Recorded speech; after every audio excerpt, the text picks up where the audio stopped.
everyone, and thank you for joining us on this peer-to-peer training. I'm really excited to have a guest with us today who is a superwoman. She's a mom. She is an agent. She's been in the independent industry space for quite a while. Independent insurance industry space, rather, for quite a while. And she is really just moving and shaking out there. The wonderful thing about Sarah, and I've met her several times in the past couple of years, is that she really just tells her truth. And she really puts herself out there. And I love that about her. And she's taking her own stories and she's able to share those stories and really share with others her trials and tribulations that she went through. And then she's learning from not only her story, but by sharing her story, she's taking from all of those that she's meeting, she's taking their input, their own stories, and internalizing them and researching and figuring out how to help others in the industry to avoid the things that she's dealt with over her career. So she's kind of a hero to me. I really, I say that because I just think she's the coolest. And in this particular training that we're going to have today, Sarah is going to talk about how the current talent shortage is in the industry, and she's going to outline some solutions to attract and foster new talent within the industry. She, by the way, her book is called Undiscovered Voices. If you haven't downloaded it or purchased it, go ahead and do that. It is the #1 business insurance book on Amazon right now, which is really impressive. Quite a feat. But if you haven't figured it out, I really love Sarah, and I'm happy to have her. Welcome, Sarah Muniz. Thank you. I'm so excited to be here. And thank you, Stacy. I almost started crying when you gave the intro. You're actually my hero too. So I'm glad that we're able to do this together. I'm excited to be here and excited to share what I perceive as the fix to our #1 complaint in the insurance industry. And probably based off the topic, you could probably guess what that #1 complaint in our industry is right now. And it's been a complaint actually for a long time. I started hearing this complaint in 2018 and 2019. The #1 complaint is that we have either a talent shortage or a talent crisis. So the complaint is that we don't have enough talent in the insurance industry, and that people are trying to retire and they're afraid because they don't have a succession plan to fill in those spaces. So it's my goal today to show you that there isn't a talent shortage, there is a perception problem. I believe we have tons of talent that are getting overlooked, giving us a unique ability to create an abundance with who we already have within our industry. So it's more like leadership needs to look at it in a different way so that we can start breaking that perception issue and creating a talent abundance. So I started going to conferences a lot in 2018 and 2019. And during that time, that the #1 complaint at the conferences was that there wasn't enough talent. And I kind of found it disheartening because I felt like, well, I'm talented. I know so many other people in the insurance industry that are talented, yet we get stuck and aren't given the ability to move up, or we're told no a lot, and we get frustrated. And I have a lot of friends that actually leave the industry, a lot of other women. So over 60% of our workforce are talented women who get stuck and have a hard time breaking through barriers. So what if we converted this 60% into a career path within the insurance industry that can see a future for the long term, not a dead end? A lot of the reasons why women leave the insurance industry and why people leave the insurance industry is because they don't see a future. They have to go find a future elsewhere. And if you just see a dead end, then you're not going to stick around. If you see a path for success and you see a future, there's no reason to not stick around. So how do we go? How do we start solving this problem?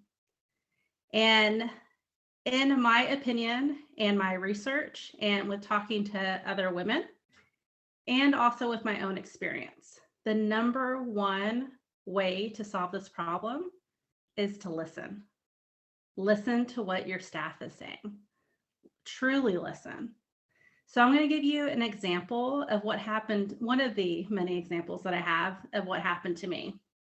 So I was working within a credit union for 9 years, and I was their number one producer for the entire 9 years that I was there. After about 4 or 5 years, I decided that I wanted more. I was making the money that I want to make. The opportunity was great. I could pretty much decide what my paycheck was going to be, but I had gotten to a point where I was seeing other people struggle, and I wanted to figure out how to attract people into the credit union for the insurance department, and how to help them, help train them, and create a sales team that was really at their best. So I went up to during my annual review, I talked to my employer, and he was like, kind of at the end, is there anything that we can do for you? Is there anything that you would like, Sarah? And I told him, I was like, I'm making the income that I'd like to make here, and I am so grateful for that. I see other people struggling, and I would like to train. I would like to work on duplicating myself and mimicking the success that I've had, so that not only the credit union grows in the insurance department, but also we have a really strong sales team. And his response was, Sarah, we don't want to distract you from selling. You just keep selling and stay in your lane. Well, this topic came up 3 times. Like every annual review, it's hard for me to take no for an answer. So I kept asking, and I kept showing my results, and I kept showing how I thought I could help build a sales team. And he finally told me, stop asking. Well, what do you think I did? And this is more of a rhetorical question, but I started looking for other opportunities. I started trying to find somewhere that would help me foster my talents and use them to the strength that I would like to, the ability that I would like to. And when I quit, they act surprised.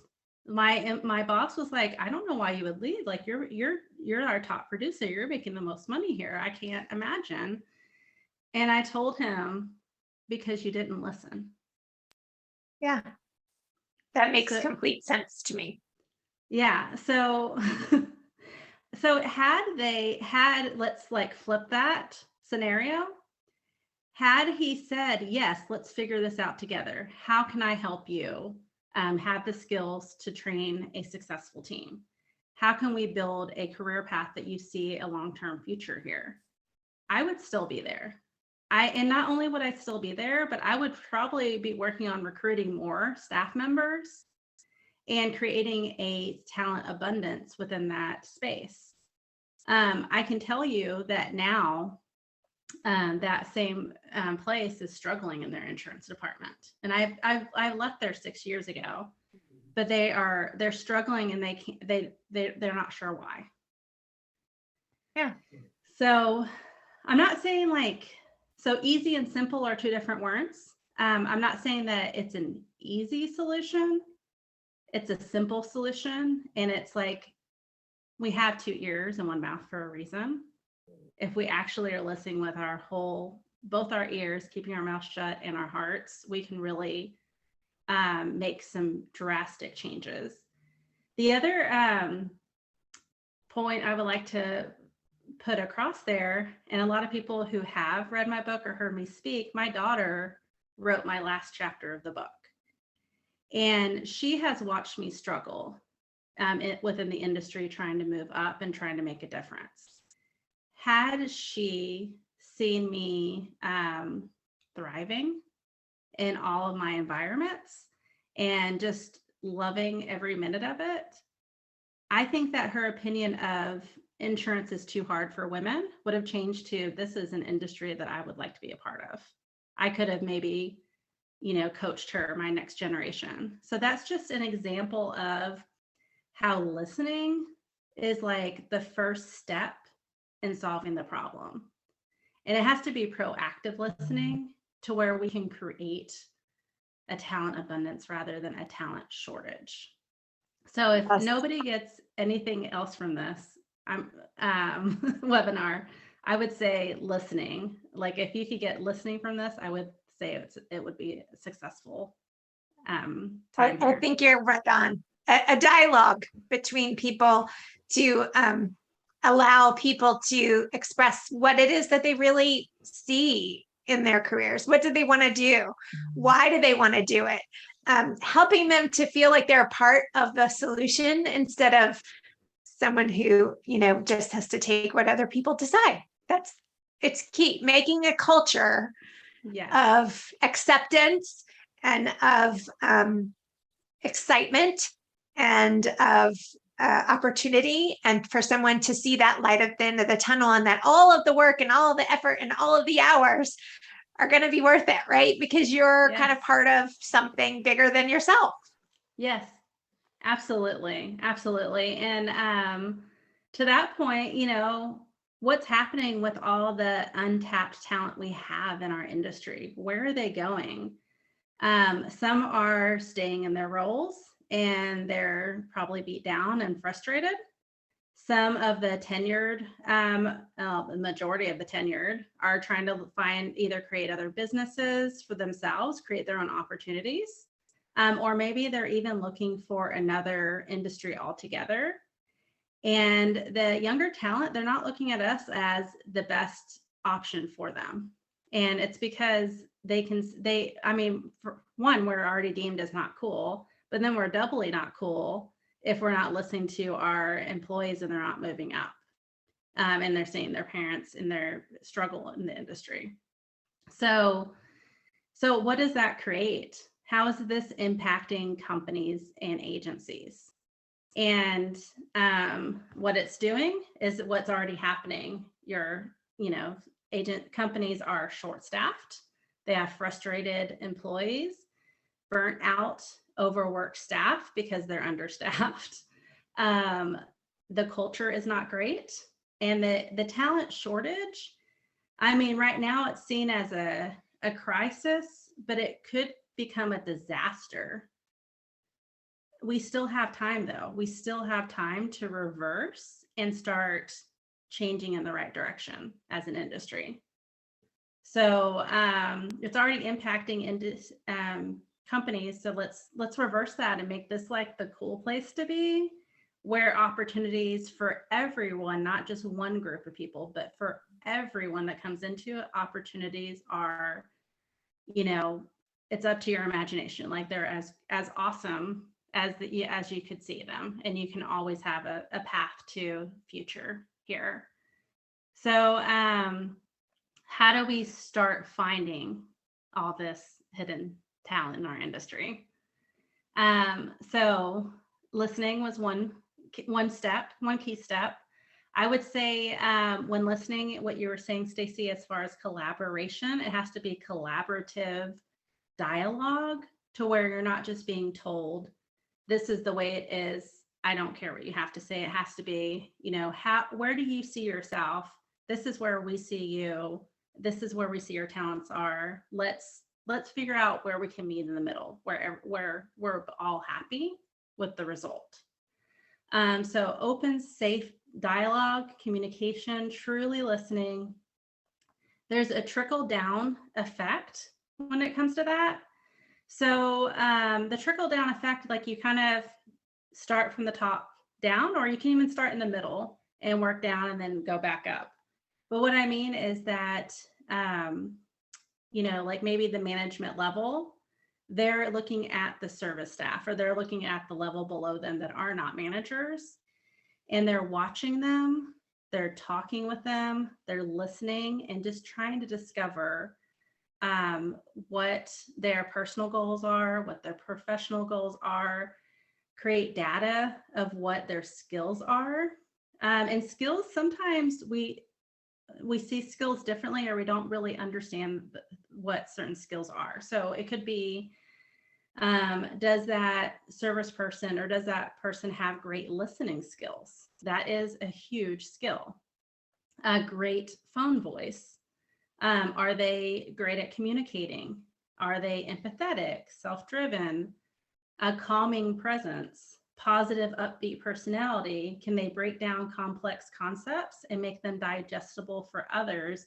And the list goes on and on and on. Like if managers are truly watching and listening and trying to figure out what all those skills are, they could probably make a list of 100 usable skills for other areas within the company, just by paying attention.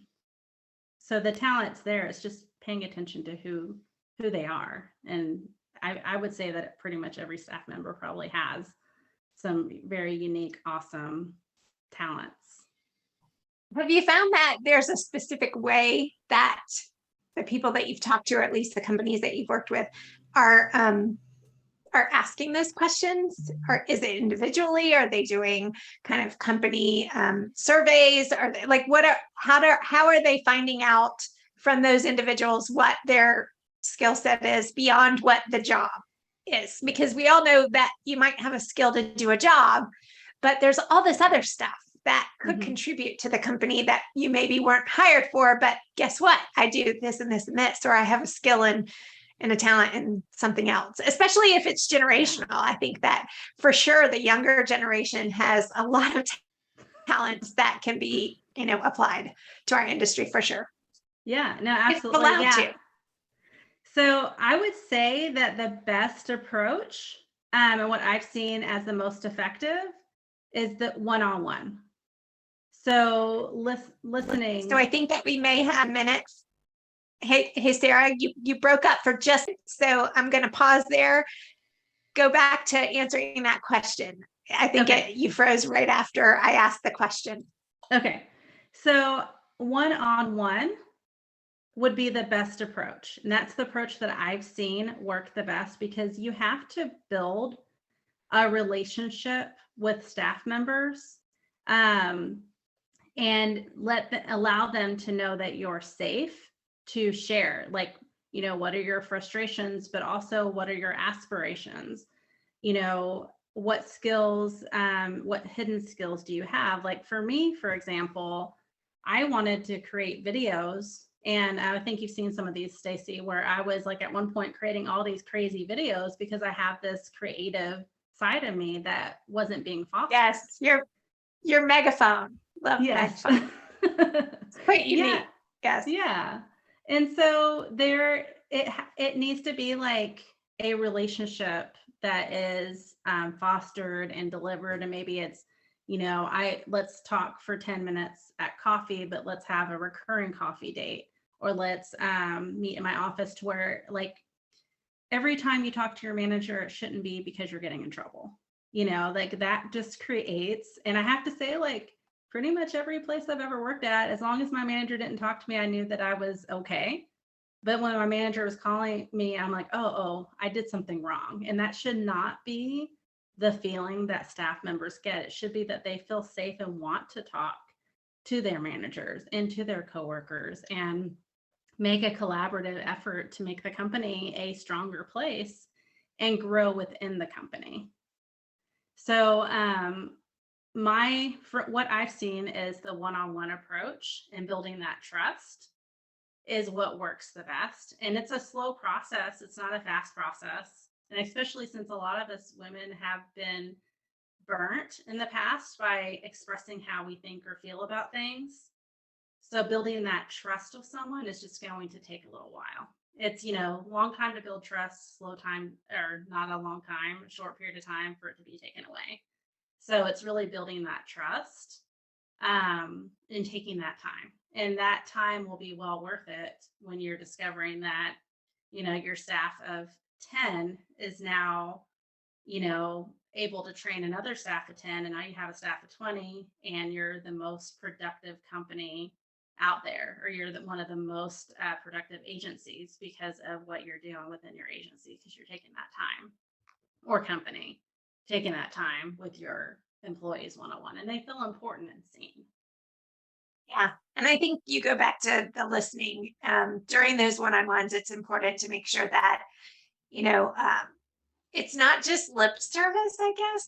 Yeah, It's when they're expressing their opinion and they're expressing what their goals are and what they think that they can provide, that the first reaction is not to, yeah, that's great, but this is what I had in mind. Like, let their opinion be what's important and foster that. And sometimes, management needs to learn to not answer themselves, but to answer that person and to really support that person in whatever it is that they want to do. absolutely. So, great Absolutely. Yeah. advice. Thank you. And I would say once you've gathered the data from the group, or assigned managers over the group, then you can move to the next level. So if you're starting kind of like on lower level management and they're looking at the service team or the team under them, there's probably like a senior manager level that can look at those managers. So you're like the trickle down effect is what I'm talking about. Is it has to come from the highest level down. Like every level should be doing it with the next level, because they're teaching how it's done.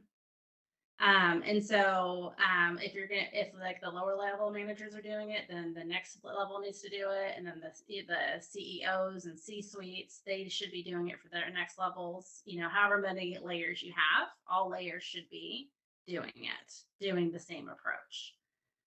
Wash and repeat in order to see everyone's potential, and create a growth plan with them collaboratively, which we talked about a minute ago. So Yeah. once you've found, so like let's say you found all this amazing hidden talent within your company, what are the next steps? What do I do with all this talent? Like I'm overwhelmed with talent. I don't know how to foster all of it. You can create a mentorship program where you're maybe matching up certain people together that have different talents, or maybe one is at a higher level with their talent and they can help coach that lower level, and make it worthwhile for the person mentoring. And a lot of times it's funny how mentors actually learn as much from their mentees and vice versa. But sometimes, especially if someone's in a sales role, they may not want to take time. Like they're like, well, this is going to take time away from my sales. How does this benefit me? Make it beneficial. Make it part of some kind of plan for the person mentoring as well, to have more success in the future. Maybe if the person they're mentoring reaches certain levels, they can get some kind of bonus. Just make it worthwhile so that everybody wants to participate and foster I that. love that. Yeah. Thank you. That makes total sense. That's a great idea. Yeah. So, and then I would say the next step is education. Like once you've talked to all of your talented individuals, and you want to really try to figure out how to make the most of their talent and make them feel the best about what they're doing, let's create confidence. Let's build their confidence. Like help them with training, help them with education. Let's really like make them know that they are where they need to be, and that you're going to help guide them into the right place. And you're going to be part of their growth, because if you're growing, then there's no time to think about other things, because you're growing into a better version of yourself, and you're helping bring out the better version of your employees. So like for me, like I'm always trying to honor my higher self and get to that higher level. If I have someone helping me, like I would get to that higher level twice as fast. So we always want to try to help people get to that next level of who they can be, and they can cocoon into. And then communication on a daily basis. I know that maybe everyone's getting tired of me saying communicate, but I'm communicate ongoingly, daily, weekly, monthly. It needs to be ongoing. It can't be like a one and done, like, oh, okay, I see that you know how to make videos. So I'm going to let you start making videos and now I can move on to someone else. It doesn't work like that. It's a ongoing cycle. Career pathing. Um, every, every employee should have a career path. And that's something that it's a living plan that changes with the needs of the employee. So, what is a career path? A career path, you're helping them find a path for the future and see your company and where they're at as part of that path, typically. So, a really well thought out career path includes the qualifications for the person that you're creating the career path with.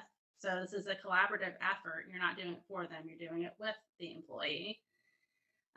You are taking all their competencies and you're jotting those down and talking to them about that. You're allowing them access to other employees that maybe are in a position, other positions that they don't know about, that they haven't had a chance to really explore. So maybe you have someone that you want them to go and look at the marketing department and see what they're doing. Maybe they would be good at that. You have to like allow them access to other employees and other positions, training classes, on the job development, job shadowing, coaching, and then a formal success plan. And this has to be something that is an ongoing conversation and checked in regularly because people change what they want or maybe what they need at the time. So it's a ongoing conversation. So what does so the career path, I would say that like if I had when I was at the credit union or really at a lot of my different employees that I worked at, if I had a 5-year success plan in place that I actually worked with on my employer, I would have checked every box and probably would be working on my next 5-year plan with them. So it just helps people see their future within that company, or at least you hope. And even if they move on to a different company, you've done everything you can to grow them, and you're going to attract new talent. Yeah, it's so true. I failed to mention, and that's on me. I failed to mention that if any of our attendees have any questions or comments, you can put the questions in the Q&A and put comments in the chat. If you'd like to ask a quick question or you want to interject into the conversation, feel free. I know a lot of people have stories, so we'd love to hear anything that you'd like to share. I'll be checking those for Sarah. Thank you. But yeah, I agree, Sarah, that it's all very important. And I think like what you said, if there's a formal mentorship or a formal program in place, that people will make an effort to help the next generation or make an effort to help someone else in their position. And it really will always benefit the company if they, encourage that and let them thrive. Absolutely. Yeah. And I know when I feel invested in, I want to give more back. So when I have a company that sends me to a training class, I want to make sure that they get what they invested in me because now they believe in me. I want to give it back to them. And I guarantee that most people feel that way. But if you're not feeling like you're getting invested in, you feel like a company's just taking all the time, then it's hard to feel like you want to give back to them. It's a give and take relationship, just like any relationship is. It's 50-50. And then last couple points. What impact does it make to create a truly diverse company? A truly diverse company has different ideas. They celebrate collaboration. They can connect with clients on a deeper level. Profits increase drastically when you're able to understand how others think and not one type of person. So if there's one type of person that you're hiring for making decisions or talking with your clients, and it's the same person that you're hiring, like, like let's make a profile. It's you're hiring 25-year-old guys that, I don't know where they're coming from, but out of college. Like maybe they got, and that's the only type of person you hire. Well, you can imagine it's going to be really hard for them to think like how a woman would think that would maybe be a decision maker in a household. Or you're only hiring Caucasians, and maybe not on purpose, but it's going to be really hard for them to put the shoes on of someone in a minority group. So whenever the world is made up of all kinds of different people from different places and different walks of life, and we all think differently.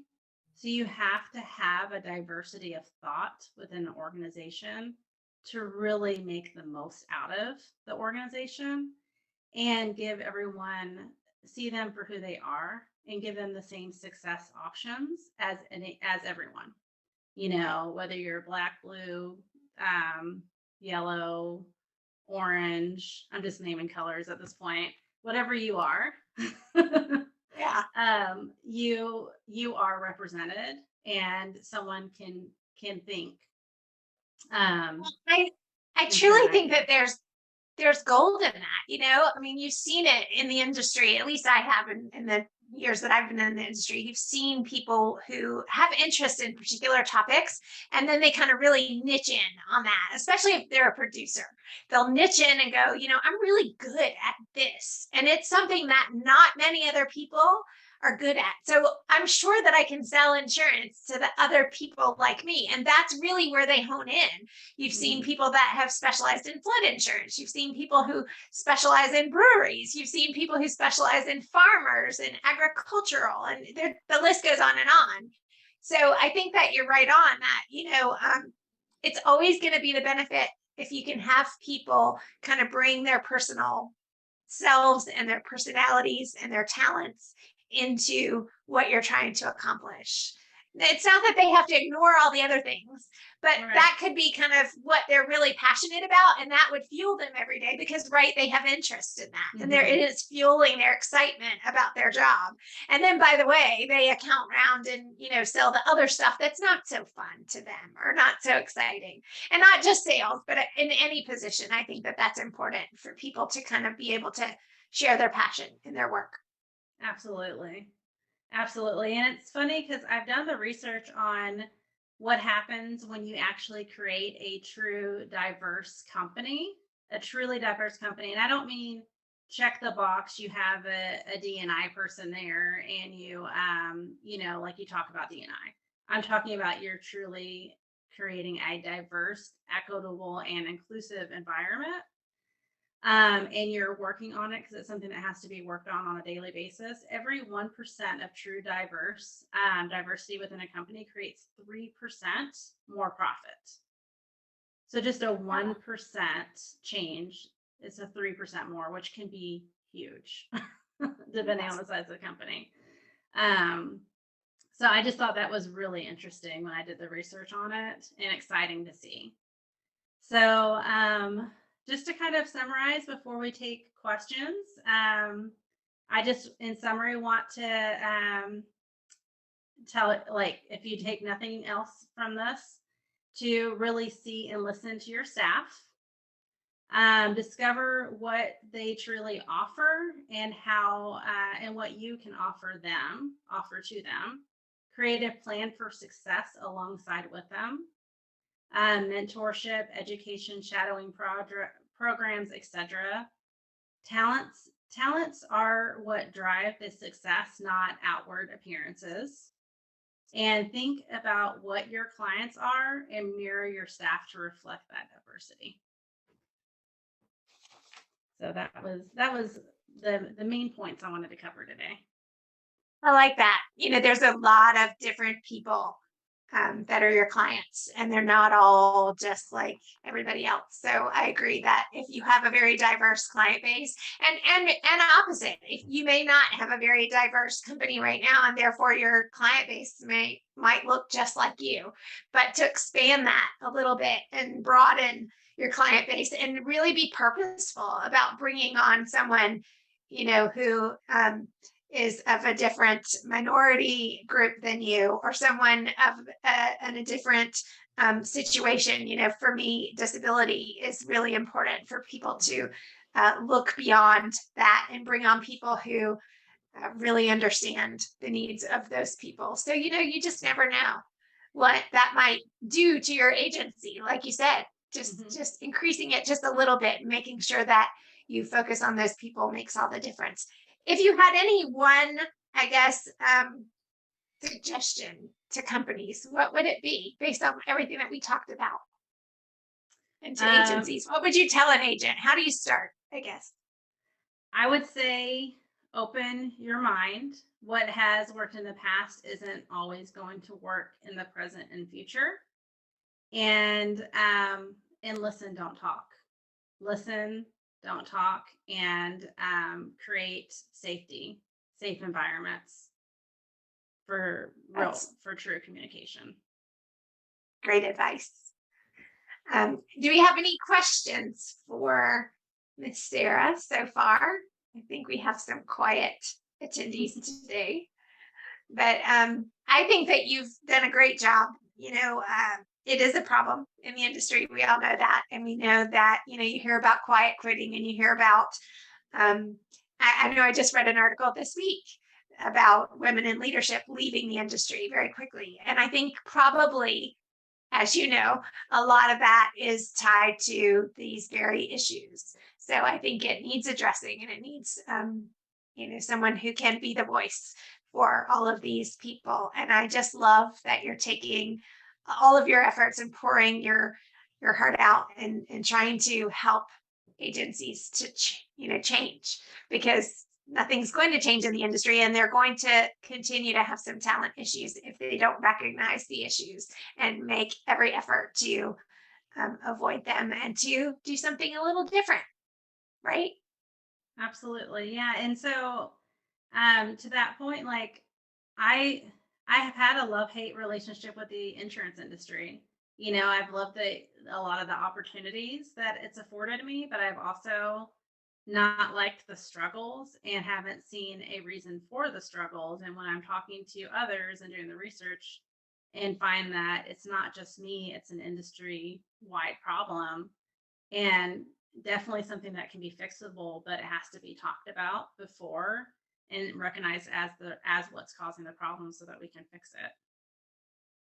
So I really want to help women and help the insurance industry all at once. Yeah, it's a great thing.